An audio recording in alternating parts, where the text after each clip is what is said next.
Channel पे बहुत सी अच्छी और मज़े की वीडियोस मौजूद हैं। आप मेरे चैनल का विज़िट करें और मेरे चैनल को ज़्यादा से ज़्यादा सब्सक्राइब करें। बिस्मिल्लाहिर्रहमानिर्रहीम, अस्सलाम वालेकुम। उम्मीद है आप सब खैरियत से होंगे। अल्लाह सुब्हानहू तआला से दुआ है कि हम सबको अपने समान रखें। आज हम बचे हुए चावलों से चिकन राइस कटलेट्स बना रहे हैं। इसके लिए हमने ये 1 कप चावल है उबले हुए, उनको हाथों से अच्छी तरह से मसल लिया है।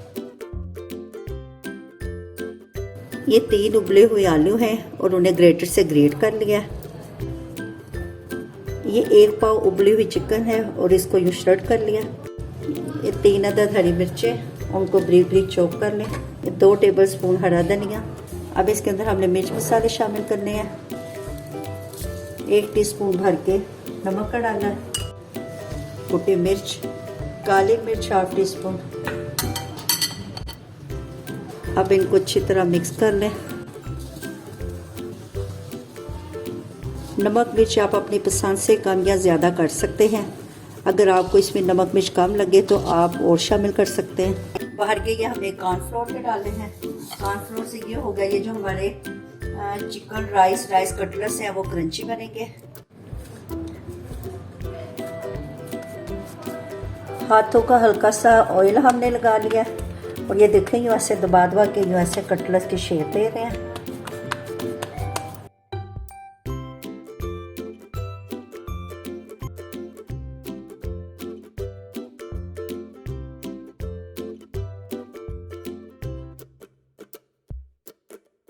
एक कप उबले हुए चावलों और 3 आलू और 1 कप चिकन से देखें हमने ट्रे भर के राइस चिकन कटलेट्स रेडी कर लिए हैं। चलिए आइए अब इन्हें फ्राई करते हैं। कटलेट्स को फ्राई करने के लिए हम मैदे से एक बैटर रेडी करें। ये आधा कप मैदा है, उसमें हमने थोड़ा सा पानी शामिल करना है, थोड़ी सी कुटी मिर्च। अगर आपको ज़्यादा तीखा नहीं पसंद तो आप इसमें काली मिर्च शामिल कर सकते हैं। 1/4 टीस्पून नमक,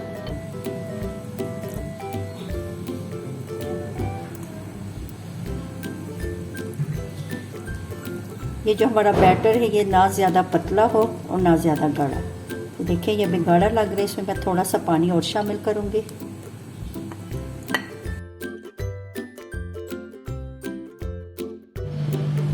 ये देखिए बैटर की कंसिस्टेंसी ऐसी होनी चाहिए।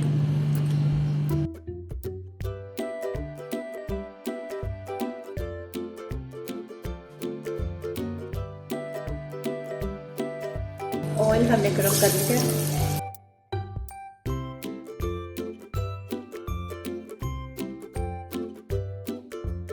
मीडियम फ्लेम पे आपने इनको पकाना है। 1 से 1.5 मिनट लगेगा एक साइड पकने में। 3 से 4 मिनट लगे हैं। ये देखिए मीडियम टू लो फ्लेम पे हमने ये कितना अच्छा सा फ्राई कर लिया और बड़ा प्यारा सा कलर आ गया। चलिए अभी हम निकालते हैं। अल्हम्दुलिल्लाह हमारे राइस कटलेट्स रेडी हो गए हैं। आप इसको टी टाइम में भी खा सकते हैं और अगर अचानक मेहमान आ जाए तो फौरी तौर पे ये जो बाकी है ये मैं इनको फ्रीज़ कर रही हूँ। अगर अचानक मेहमान आ जाए तो आप इन्हें मेहमानों को पेश कर सकते हैं। ये देखिए ये बहुत क्रंची और बहुत मज़े के बने हैं। आपने इस रेसिपी को ज़रूर ट्राई करना है और कमेंट्स में बताना है। अच्छा जी, आप इजाज़त दें, नई रेसिपी के साथ हाजिर होंगे। अल्लाह हाफ़िज़।